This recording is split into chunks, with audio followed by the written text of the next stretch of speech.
Lot. So hopefully you can all hear me and see my slides okay. I'm Ellis Jones. I'm a postgrad based at the Agenis Centre for the Study of Life Sciences, which is at the University of Exeter. I'll talk a bit about what we study in a moment. But yeah, I'm going to be talking today about my PhD project and how far I've got so far, some of the impact I've tried to have and some of the impact I'm planning to have. And so I'm in the third year of my PhD, although maybe not the final one, we'll see. But so the structure of the talk then, first I'll talk about my projects. Then I'll talk about some of the targets I've got for the kind of impact I want to make, and then what I've done, and then what I'm planning to do, and then conclude. So my project then is looking at the role of value in attempts to regenerate coral reefs. So I'm studying two kind of organisms or sets of organisms, I suppose, coral scientists and reefs, which are both beautifully displayed in this picture here. And like I said, I'm based at Agenis at the university. I'm funded by the Economic and Social Research Council, who actually don't fund philosophy. So my project is kind of hybrid of philosophy and sociology, which is sometimes called philosophy of science in practice, and marine science as well. So in theory, this means kind of leaving the armchair and getting some empirical data as well. And that means, and that was supposed to mean actually going out into the field and speaking to people, but in practice, it's meant interviewing people over Zoom. Although I think there were some advantages to that too. And if you're interested, I've got a little project website you can check out, which has some of the outputs of the project on it, including the paper I managed to get published last year. And if you're interested, those project websites are really easy to make, so I'm happy to answer questions about that. But the uni have like a mechanism for making those, so and it's been a useful thing to have to point people to. So some of the targets for impact that I'm interested in as part of my PhD then. So the first one is philosophy and the social sciences. So there's lots of connections between philosophy and the social studies of science and things like biology or medicine. But marine science is kind of neglected. So marine social science is slowly becoming a thing. And there's already a thing called the kind of blue humanities or the oceanic tern, which I've always thought sounds like a bird, but in humanities. But I want to push kind of, I want to push this further into philosophy. So get philosophers to pay more attention to what's going on in the sea, and kind of try and cross-fertilize philosophy and marine science. So that's the first target. The second target is marine science itself. So unlike other areas of science, this has had quite less contact with philosophers or highly kind of theoretical or conceptual analyses. So physics and biology both have strong contact, either with philosophers of biology or with theoretical physicists who I think are basically just philosophers in disguise. And I want to help develop more exposure to philosophy of science in marine science, because I think it can help both fields. So again, this kind of cross-fertilization. And then the final one is kind of society at large. So my awareness of philosophy and sociology of science was very low. I didn't even know that was a thing until my second year at Exeter. I didn't know you could do the social studies or the philosophy of basically anything you wanted. And I want more people to realize this earlier on in their lives.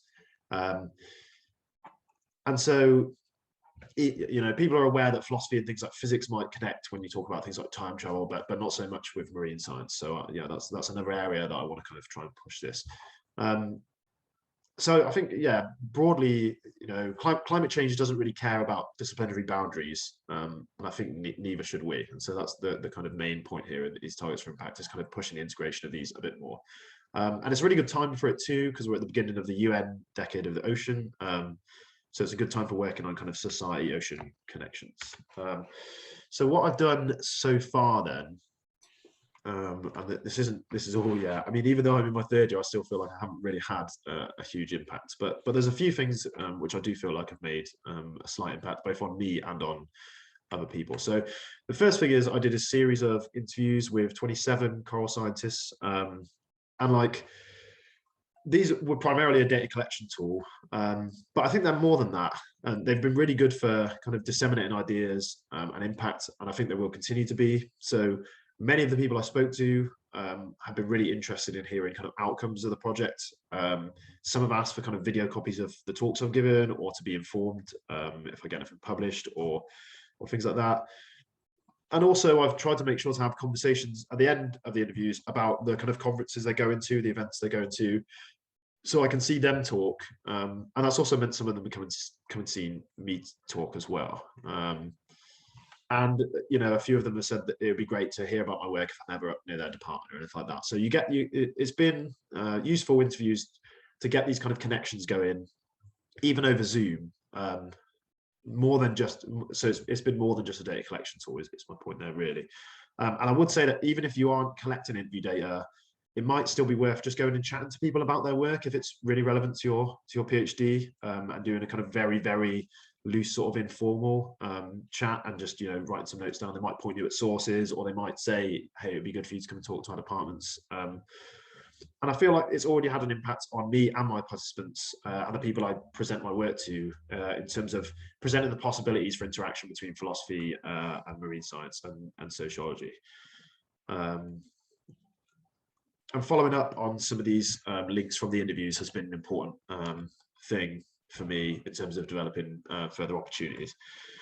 The next thing then, conferences. So this has been a really big part of my PhD so far. I've tried to go to a range of disciplines, so philosophy, sociology, marine science, ecology, different scales, so international and local, and different career stages. So the postgrad ones have been really good, the more general ones have been really good, and you get lots of different things out of them. So even when I haven't been presenting, which I didn't do every time, I think it's kind of counterproductive to do that. I've made some really useful connections or seen really interesting ideas. So talks, posters, or just attending have been really, really useful for me. And I would say, don't be scared to kind of present or submit posters and things to areas outside of your discipline if it's relevant to your discipline. Because, for example, I submitted a poster to an ecology conference, and I wasn't even sure if they were going to accept it, and it ended up getting the best poster prize, which was a complete shock to me.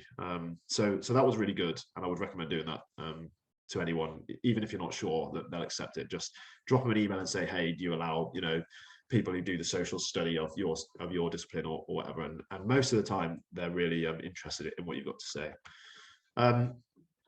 Another thing was kind of early on helping out at conferences as well. So if you didn't have anything to present and you're not really sure how conferences work that well, I found that having helped out at quite a few at the end of my undergrad and during my masters, I then got a feel for how conferences work or kind of don't work in a lot of cases, and that really helped me to sort of build up my confidence in just things like walking over to people and just speaking to them about what their research is, which initially was a very strange thing. It felt like a very strange thing to do. So all of this conference stuff has been really good for, I think, to bring him into contact with like-minded people who are interested in the kind of work I'm doing and whose work I'm interested in. After this, I then, this summer, organised a session at a conference I was familiar with. It was quite a large one, but I knew it was a kind of friendly one. And that involved emailing some quite senior academics at completely, I mean, in America, at completely different institutions who I was sure were gonna ignore me, but who agreed to join the panel I was putting together. And we ran a really nice interdisciplinary session on communicating with and about coral reefs. And that had, an artist, it had an anthropologist, it had a marine scientist, we had some like coral reef noises playing. It was a really engaging, like, multimedia session that wasn't just kind of useful in terms of the content, but also useful in terms of bringing together these connections. And so that involved some of the participants from my interviews, and also involved people I hadn't collaborated with before. And that's helped present some possible pathways for future collaboration, which I'll talk about in a second. The other thing I found really useful is like social media engagement. So I'm definitely no cheerleader for social media, and I think it's really easy to get sucked into and to use it in kind of unhealthy or kind of or unhealthy ways or way too much. But just making a social, like a Twitter account, particularly for me anyway, and like following the people involved in your research, and then tweeting about talks you're going to give, has been a really good way for me to kind of follow up on connections that I've made during interviews or in conversations. And I've had people email me saying, oh, I'd like a video of your talk or whatever, because they'd seen the tweet. And so that's been a really useful thing for me. And also learning how to tweet summaries and kind of comments about presentations at conferences you're at is also a really useful thing, because people always find it very interesting to see those, especially if they can't make it to that session.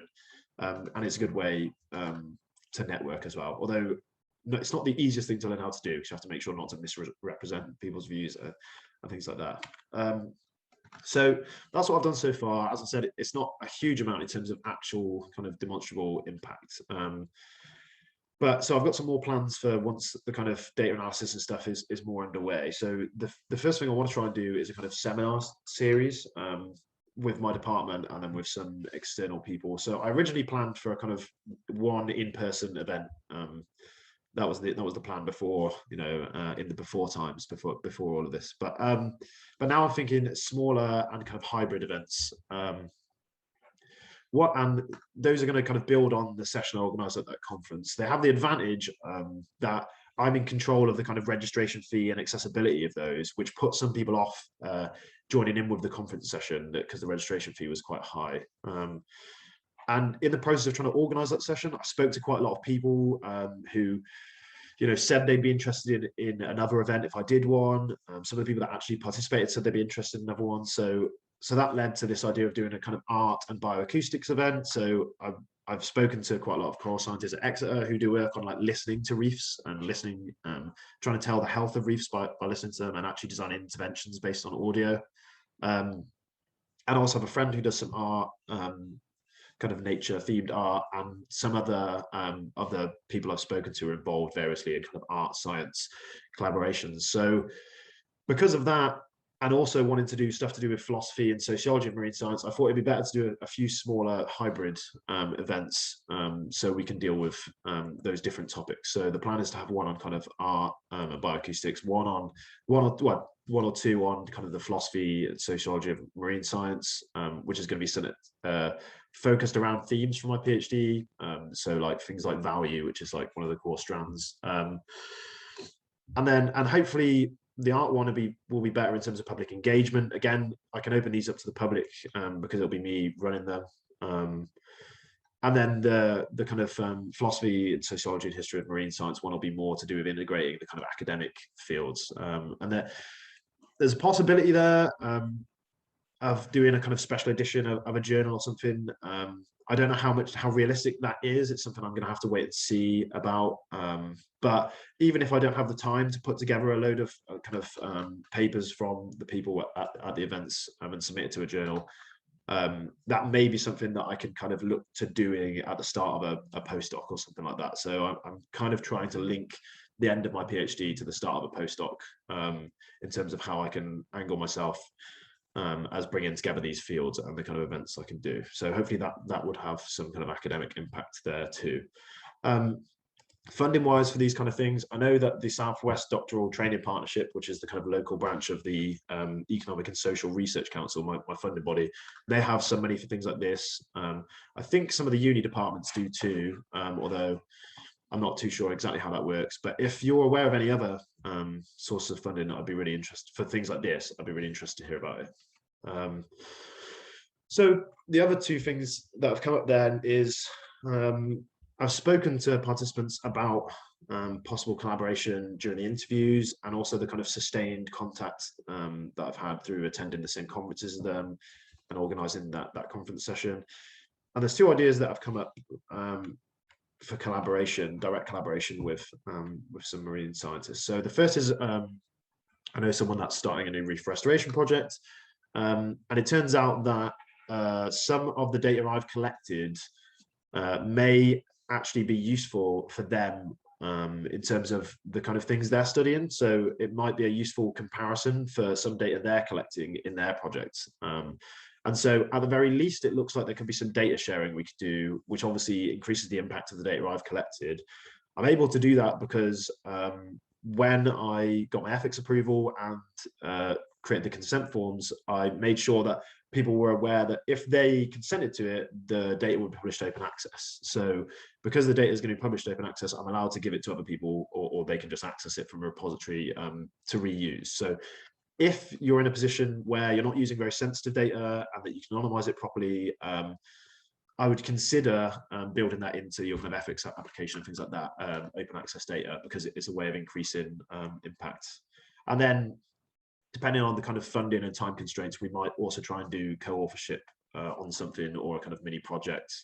Again, this is a useful angle, I think, for potential postdoc application, and hopefully will help benefit marine science and show that the kind of results and methodology of social science and philosophy of marine science is useful for them. And then the second possible collaboration is with an NGO.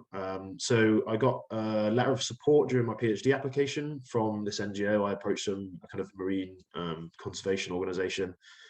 And when I interviewed some people from there, I said I wanted to be able to help them, and asked if there was any kind of social sciencey work they were interested in. And I said a survey. They said that a survey with some of the citizen scientists who volunteer with them would be really useful to see.